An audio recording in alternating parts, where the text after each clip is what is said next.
સમાજની અંદર કંઈ મેળવવા માટે કંઈક તો કરવું પડે. ચોક્કસ કરેલું વ્યય જતું નથી અને કરેલું કર્મ હંમેશા ભોગવવું જ પડે છે, સારું હોય કે ખરાબ હોય. ભારતની સંસ્કૃતિ, વેદો, પુરાણો, ગ્રંથો, સંસ્કૃતિની જે રચના થઈ છે કે ભગવાન રામ ત્રેતા યુગમાં હતા, 500 વર્ષ સુધી ત્રેતા યુગનો સમય ગયો. અયોધ્યાની અંદર રામ આવ્યા, પ્રતિષ્ઠા થઈ, આજે ભગવાન સ્વયંભૂ બિરાજમાન છે. પણ કોણ? એક જ પરિવાર એક જ સાથે બેસતો હશે. આપણા ઇતિહાસ, આપણી સંસ્કૃતિ ક્યાં હતી? 5,000 વર્ષના ઇતિહાસ બોલે છે. આપણા કેટલાય પૂર્વજો ગયા, એનો વારસો લઈને અત્યારે સમાજ ચાલી રહ્યો છે. જૂના માણસો, જૂના વિચારવાળા, પરંપરા જાળવવાવાળા બહુ જ ઓછા થઈ ગયા, લુપ્ત થઈ ગયા છે.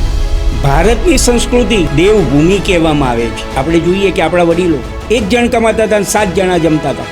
બધાને હવે સ્વતંત્રતા જ જોઈએ છીએ. નમસ્કાર મિત્રો, વિશ્વાસ ડિજિટલના આ સૌ પ્રથમ પોડકાસ્ટ સેશનમાં હું પારસ પંડ્યા આપનું હાર્દિક સ્વાગત કરું છું. આજે આપણી સાથે જે મહેમાન છે તેમના માટે જો કહેવું હોય તો એટલું જ કહી શકાય કે જેમ ક્રિકેટ રમતમાં 3 ફોર્મેટ હોય છે, વન ડે, ટેસ્ટ અને T20, પણ એમાં એક જ સ્ટાર ખેલાડી એવો હોય જે 3 ફોર્મેટ રમતો હોય. એમ આપણા મહેમાન છે, તેઓ સામાજિક રીતે, રાજનીતિક રીતે અને વ્યવસાયિક રીતે ત્રણેયમાં પોતાનું આગવું મહત્ત્વ ધરાવે છે.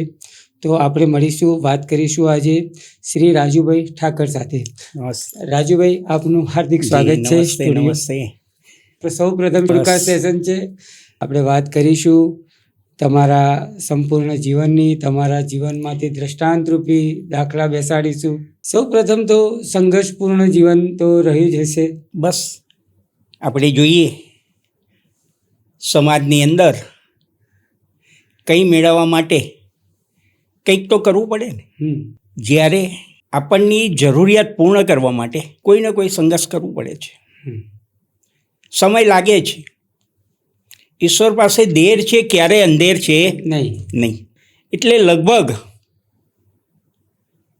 ભગવાન અંતરિક્ષથી તમારો ધ્યેય, મનોબળ, વિશ્વાસ અને પુરુષાર્થ લઈને હંમેશા ચાલીએ તો લગભગ મારા ખ્યાલ મુજબ મારા જીવનની અંદર એ પ્રકારના સિદ્ધાંતથી હું ચાલ્યો છું તો ક્યારેય કોઈ વાંધો આવ્યો નથી.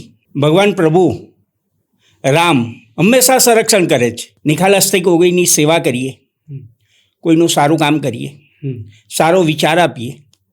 ભલે દરેક વસ્તુમાં દરેક મદદ ન કરી શકીએ, પણ એક કોઈને આશ્વાસન આપીએ, વિશ્વાસ આપીએ કે જ્યાં ચિંતા ન કરીશ, હું બેઠો છું, તો 100% એ વ્યક્તિમાં મનોબળ વધે છે, એને કામ કરવાની ધગશ વધે છે અને સારી રીતે કામ કરી શકે છે. શક્ય હોય, આપણી પાસે વ્યવસ્થા હોય, આપણે કંઈ કરી શકીએ એ પ્રકારનો ભાવ હોય તો કંઈ નહીં, જીવનની અંદર કમાયેલામાંથી 5%, 2%, 4% સમાજ માટે વાપરીએ તો એ જરૂરી છે. એ તમારું કર્મ બંધાશે. તમે એની આશા ન રાખો કે હું તારી આ મદદ કરું છું અને આ મદદ માટે હું તને આપું છું, તારી પાસે અપેક્ષા છે. ક્યારે અપેક્ષા કોઈની ન રાખો. બહુ સરસ. તો મારા ખ્યાલ મુજબ તમારું કર્મ બંધાશે. ચોક્કસ કરેલું વ્યય જતું નથી અને કરેલું કર્મ હંમેશા ભોગવવું જ પડે છે, સારું હોય કે ખરાબ હોય. ઈશ્વરનો ડર રાખી અને સારી રીતે ચાલતા રહીશું તો ચોક્કસ જીવન ક્યાંય અટકવાનું નથી. ભારતની સંસ્કૃતિ, વેદો, પુરાણો, ગ્રંથો, સંસ્કૃતિની જે રચના થઈ છે, જે રીતે હિન્દુ સમાજ ચાલી રહ્યો છે, હિન્દુ સમાજની અંદર જોઈએ, દાખલા તરીકે આપણે વિચાર કરીએ કે ભગવાન રામ ત્રેતા યુગમાં હતા, ત્યાર પછીનો સમય ગયો, 500 વર્ષ સુધી ત્રેતા યુગનો સમય ગયો, અટકી ગયો હતો. ફરીથી ત્રેતા યુગની શરૂઆત થઈ. 500 વર્ષ પછી પવનની માફક ન્યાય મળ્યો. અયોધ્યાની અંદર રામ આવ્યા, પ્રતિષ્ઠા થઈ, ભવ્યથી ભવ્ય મંદિરો. આપણને જોવામાં આવ્યું ગામે ગામ સુધી ભગવાન રામના ઉત્સવ થયા અને ભગવાન રામ ફરીથી ત્રેતા યુગમાં પ્રવેશ કર્યો એવું લાગે છે. આજે ભગવાન સ્વયંભૂ બિરાજમાન છે. તમે જુઓ કે સમય લાગે છે. જો ભગવાનને પણ સમય લાગતો હોય તો આપણું તો મનુષ્ય જીવન છે, એટલે સંઘર્ષ આ રહેવાનો જ છે. સંઘર્ષ રહેવાનો છે અને સંઘર્ષ વગર કંઈ નથી. જ્યારે અમે લોકો પણ બાળપણથી માંડી અને ઘણા સંઘર્ષ કર્યા, સમય બહુ પસાર કર્યા. કર્મ સારું હોય છે તો ક્યારેય કોઈ વાંધો આવતો નથી. અને તમારું મનોબળ ને ધ્યેય જોઈએ. મારે કંઈક મેળવવું છે, મારે કંઈક કરવું છે, સારું કરવું છે, સારા વિચાર છે, તો પોઝિટિવ વિચાર હશે તો ચોક્કસ મારું એવું માનવું છે કે કર્મના સિદ્ધાંતથી જો ચાલીશું તો દરેક વસ્તુમાં આગળ વધશું અને સમાજને આપણે મદદરૂપ થઈ શકીશું. બીજું કે આમ જોઈએ તો બ્રાહ્મણ કોણ? એ ઋષિપુત્ર છે. એ ઋષિઓની પરંપરા છે. એ ઋષિ એના ગોત્ર છે. વશિષ્ઠ ગોત્ર, વચ્છત ગોત્ર, ઉપમાન્ય ગોત્ર, આ બધા ઋષિઓના ગોત્ર જ છે. એ બધામાં જ્યાં સુધી સંસ્કાર, વિચાર, સંસ્કૃતિ, પોતાને સંધ્યા છે, ધ્યાન છે, દેવપૂજા છે, કર્મકાંડ છે, આ બધામાં જો રચ્યો રહેશે અને એનું પૂરું જ્ઞાન કરશે તો એ સમાજને જ્ઞાન આપી શકશે. બ્રાહ્મણ કોણ? તો બ્રાહ્મણમાં સંસ્કાર, વિચાર અને મન બધું એકમય હશે તો સમાજને જાગતો બેઠો કરશે અને સમાજને પીરસી શકશે. માટે સમાજને એક દોરીને એક માળા સાથે પરોવી રાખવો હોય તો બ્રાહ્મણે જાગવું પડશે. બ્રહ્મત્વ પોતાની અંદર જાગૃત કરવું પડશે. જ્યાં સુધી બ્રહ્મત્વ જાગૃત નહીં થાય ત્યાં સુધી સમાજને એક સાથે જોડવા માટે, જ્ઞાન આપવા માટે, વિદ્યા આપવા માટે, બુદ્ધિ આપવા માટે અને સમયનું નિવારણ કરવા માટે બ્રાહ્મણ કંઈ જ નહીં કરી શકે. માટે બ્રાહ્મણે ફરજિયાત આચાર, વિચાર, સંસ્કાર ત્રણેય અપનાવવા પડશે. સાથે ભોજન, સાથે ભજન, સાથે પરિવાર, આ સાથે બેસવું પડશે. એક જ પરિવાર એક જ સાથે બેસતો હશે, 24 કલાકમાં એક વખત ભજન કરતો હશે, ભોજન કરતો હશે, ભલે આખો દિવસ એને સમય ના હોય, સાંજે હોય, 2 દિવસે હોય, 1 દિવસે હોય, પરિવાર સાથે મળે, ભજન કરે, પ્રભુનું નામ દે, સારા વિચારો કરે, આપણા ઇતિહાસની વાતો કરે. આપણા ઇતિહાસ જોઈએ, આપણી સંસ્કૃતિ ક્યાં હતી, ક્યાંથી ક્યાં આવી, 5-5 હજાર વર્ષના ઇતિહાસ બોલે છે. આપણા કેટલાય પૂર્વજો ગયા, એનો વારસો લઈને અત્યારે સમાજ ચાલી રહ્યો છે. એ સમાજ પોતાનો વારસો છોડશે નહીં તો ક્યારેય દુઃખી નહીં થાય. એના સંસ્કાર નહીં છોડે, આપણી સંસ્કૃતિને નહીં છોડે તો ચોક્કસ મારું માનવું છે પ્રકાશભાઈ કે સમાજ સારી રીતે ચાલશે. સમય આવ્યો છે, ગ્રહો સારા છે, વિચારો સારા છે અને સારી રીતે ચાલશું. અને તમારા જેવા આજે સમય પ્રમાણે પરિવર્તન થઈ રહ્યું છે, આ દેખાઈ આવે છે. આપ શ્રીએ મને આપના ત્યાં આમંત્રણ આપ્યું, બોલાવ્યો, એ જોઈને લાગે છે કે સમય ક્યાં જઈ રહ્યો છે. જૂના માણસો, જૂના વિચારવાળા, પરંપરા જાળવવાવાળા બહુ જ ઓછા થઈ ગયા, લુપ્ત થઈ ગયા છે. આપણે જોઈએ કે ઘણી જ્ઞાતિઓમાં આગળ પાછળ થયું છે, લુપ્ત થઈ છે અમુક જ્ઞાતિ, અમુક સમાજ, અમુક પક્ષીઓ પણ નથી દેખાતા. તમે જુઓ એટલા પક્ષીઓ જે પહેલા કલબલાહટ હતી પક્ષીઓની, એ પણ અત્યારે ઓછી છે. આપણે જુઓ 84 લાખ યુનિ કઈ કઈ છે, એમાં તમને અમુક મળશે જ નહીં. તમે શોધવા જશો એનું નામ ટામ લિસ્ટ ક્યાંય કશું નહીં મળે.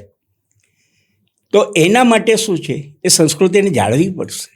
રાજુભાઈ, આપણે આ જે ત્રણેય સંભાળો છો, સામાજિક, રાજનીતિ અને વ્યવસાયિક, તો એ ત્રણેયમાં એક કોમન વસ્તુ તમને કઈ લાગે છે આમાં, કે કેટલું કઠિન છે આ ત્રણેય વસ્તુ સંભાળવી? સવારની તમારી દિનચર્યાથી માંડીએ કેટલું કઠિન લાગે કે ભાઈ, અને નવી પેઢી શું આ તમારા પાછળ આટલું સંભાળી શકે એમ છે? અત્યારે જોઈએ કે તમારો સંકલ્પ હોય છે તો ક્યાંય વાંધો નથી આવતો. દિનચર્યામાં તમે વિચારો કે સમયને ટાઈમ ટેબલ ગોઠવો તો ચોક્કસ થઈ શકે છે. આ કશું અશક્ય નથી, શક્ય છે. તમે સવારે પ્રાંતકાળે ઉઠો, પ્રભુનું નામ દો, ભજન કરો, પૂજન કરો, બસ એનાથી આખા દિવસની એલર્જી રહે છે. અને જે સમય જ્યાં મળે ત્યાં સમય આપી શકું છું અને સારી રીતે મારા દરેક કાર્યમાં હું સહભાગી થઈ શકું છું. મારા આટલા વર્ષોના અનુભવમાં મને એવું ચોક્કસ લાગે છે સંઘર્ષ કરવાની જરૂર છે, પણ સંઘર્ષની સાથે તમારે કંઈક પ્રભુનું નામ, આધ્યાત્મિક શક્તિ ન હોય તો ક્યારેય પ્રગતિ થતી નથી. દિશા આધ્યાત્મિક શક્તિથી જ મળે. 100%ની વાત છે. દિશા જે તમને મળે કામ કરવાની, 100%ની વાત છે. કર્મ, મેં એવું સાંભળ્યું હતું વચ્ચે કે કર્મ સારું પણ હોય, ખરાબ પણ હોય, તો કર્મ પણ જો તમે આધ્યાત્મિક રીતે જોડાવ તો તમને ખબર પડે કે સારું કર્મ કયું છે ને ખરાબ કર્મ કયું છે. તો એનાથી એટલો ફેર પડે, તમને એનાથી દિશા પણ મળે કે તમે આગળ કઈ દિશામાં આગળ જઈ રહ્યા છો. જ્યાં સુધી તમે કોઈ બી વસ્તુનું ચિંતન ન કરો ત્યાં સુધી રસ્તો ન મળે. અને ચિંતન કરવા માટે તમારે શું જોઈએ? તમારે આધ્યાત્મિક ધ્યાન છે, યોગા છે, ચાલવાનું રાખો, પ્રભુનું નામ દો, શારીરિક ફિટનેસ જોઈએ, વિચારો શુદ્ધ જોઈએ, માનસિક ફિટનેસ, પોઝિટિવ વિચાર જોઈએ. પોઝિટિવ વિચારો. હા, તમે નેગેટિવ વિચાર લઈને નીકળો તો ક્યારેય કંઈ નથી થવાનું. હા, અને કશું અશક્ય નથી. પોઝિટિવ વિચાર હશે, શક્ય હશે તો 100% ઈશ્વર તમારી સાથે રહેશે અને સફળતા મળશે. મારા જીવનનો અનુભવ વિચારું કે કેટલાય ટાઈમથી બસ બાળપણથી જોઈએ તો વડીલોની પરંપરા, જાતે બ્રાહ્મણ છું, બ્રાહ્મણનો મને ગર્વ છે. બ્રહ્મત્વ જાળવી રાખવું, વિચારથી જાળવી રાખવું, સંસ્કારથી જાળવી રાખવું, ધ્યાન, ધર્મ અને કર્મ, ભક્તિ, આ બધું જોઈએ જ. એ વગર કોઈ શક્ય નથી. તમારા મનમાં સંકલ્પ હશે, તમારે ઈશ્વરને ક્યાં કહેવાની જરૂર છે કે ઈશ્વર તું મને આપ? એ ઈશ્વર જાણે જ છે. ભગવાન બધું જાણે છે. શું આટલી મોટી સૃષ્ટિ ચલાવે છે, શું ઈશ્વરને નથી ખબર?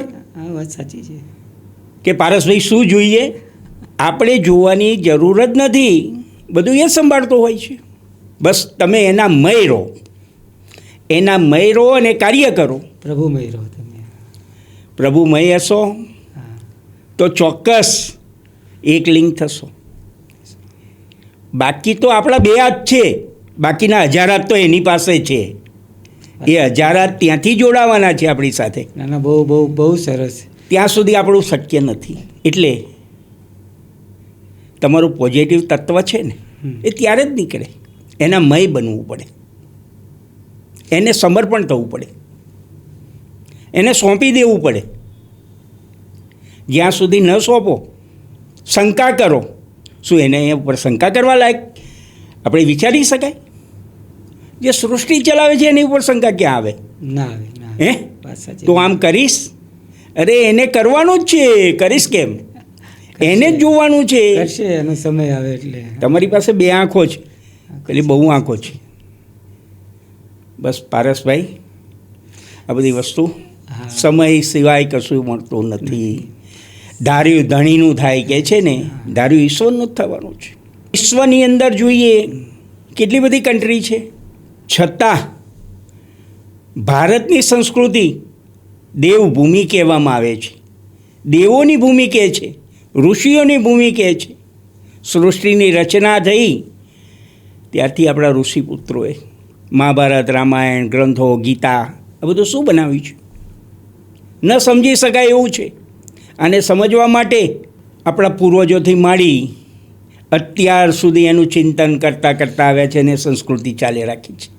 એ સંસ્કૃતિને આપણે જાળવી રાખવા માટે આપણે સૌ સાથે મળી ભેગા થઈ અને સંસ્કૃતિ જળવાઈ રહે તેના માટે આપણે કંઈ વિચાર સાથે સમાજને યુવાનોને પીરસવા સાચી કાર્ય દિશા પ્રયત્ન. મળે યુવાનોને. બસ ચોક્કસ યુવાનો છે સાચી. અને હવેનો યુવાન ક્યાં જઈ રહ્યો છે હા.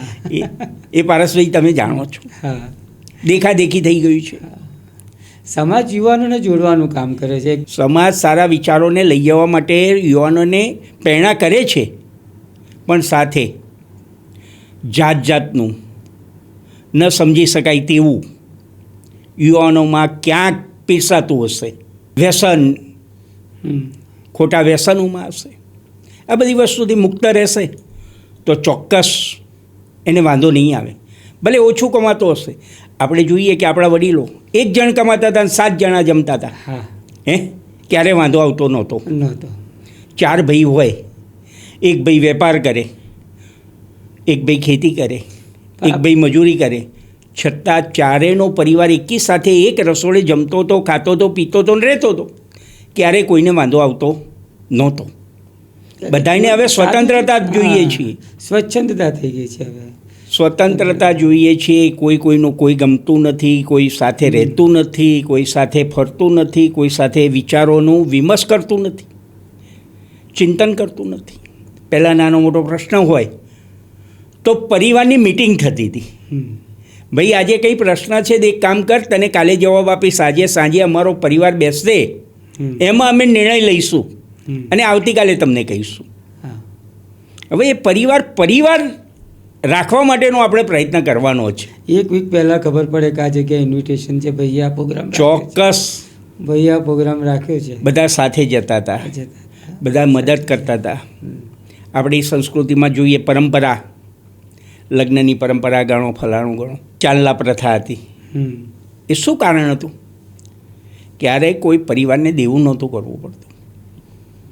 એનાથી રૂઢિ બનતી હતી, વ્યવહાર બનતો હતો. મા બાપ પણ દીકરાને કામ કરવા માટે પ્રેરતા હતા એ વખતે. પ્રેરણાતા. હા, એ તમારે પેલું પીરસવાનું હોય, હા. આ હોય તો એમ ના કહે કે ભાઈ સગા સંબંધી નહીં, એમ કેમ જમાય, હા, કેવી રીતે જમાય, જમાડાય, એની હા. સ્વચ્છતા. અને કેવી રીતના જમાડાય. બ્રાહ્મણ જમે તો એ બોટિયામાં આવતો હતો, હમ. એનું વસ્ત્ર ધારણ કરીને આવતો હતો. હવે એ બ્રાહ્મણને શોધવો બહુ તકલીફવાળી વાત છે. એટલે એનાથી એ વસ્તુથી દૂર ભાગે છે, પણ દૂર ભાગવાની જરૂર નથી.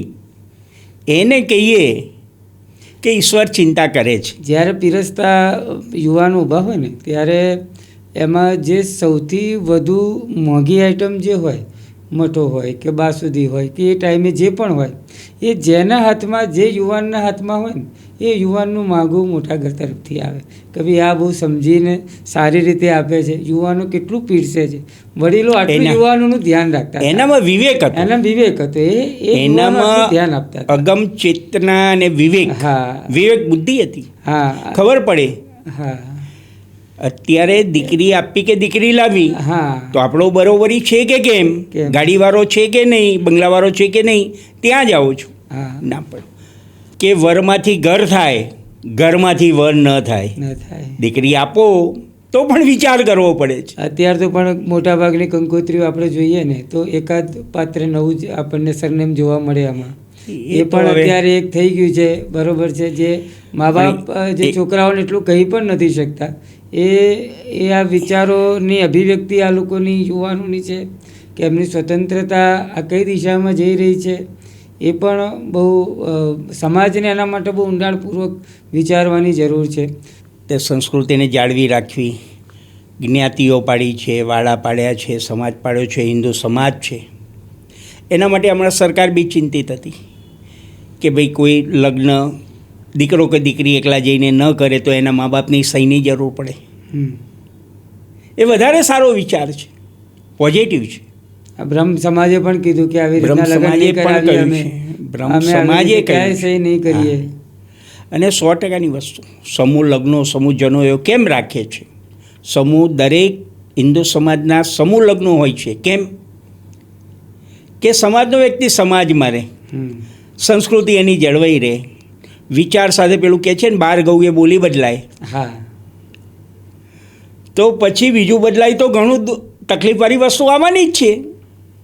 સ્વીકારવું શું સ્વીકારવું એ અત્યારના મા બાપોએ બાળકોને જ્ઞાન આપવાની જરૂર છે. મા બાપ પોતાનો મોબાઈલ, પોતાનું ટીવી, પોતાનું કલ્ચર અને પોતાના વિચાર સાથે મા બાપ જ એકલો રહેતો હોય, બાળકોની ચિંતા ન કરે, તો બાળક બીજાની દોસ્તી કરીને બીજા મિત્રો સાથે જવાનો જ છે, એની સંગતમાં આવવાનું જ છે. પણ મા બાપે શું ચિંતા કરવાની જરૂર છે? પોતાના પરિવારમાં રહેતા સભ્યોની ક્યારેય 2 દિવસે 4 દિવસે સાથે મળવાનું રાખે, સાથે ભોજન રાખે, સાથે વિચારોની આપ-લે કરે.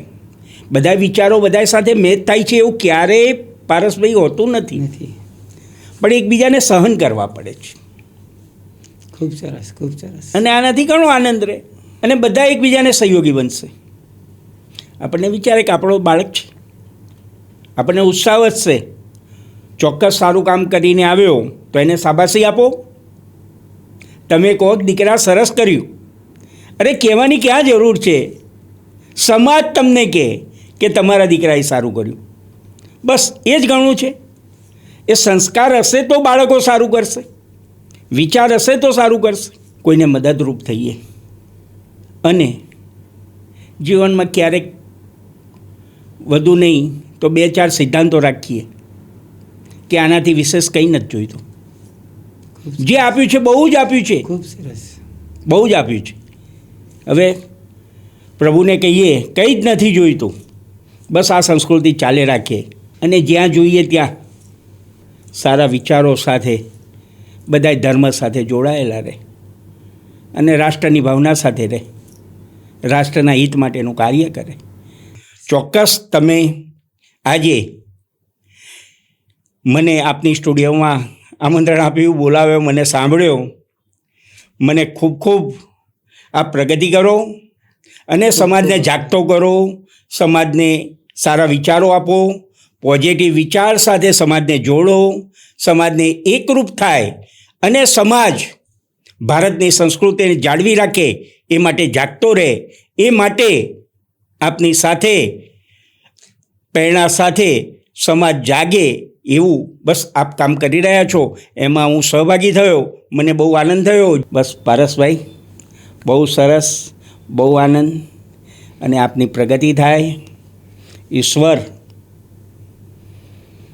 તમને સદાય એનું ચક્ર ભગવાન વિષ્ણુનું હોય છે એમ સદાય તમારા પર ચક્ર સંરક્ષણ થતું રહે અને આપની પ્રગતિ થાય.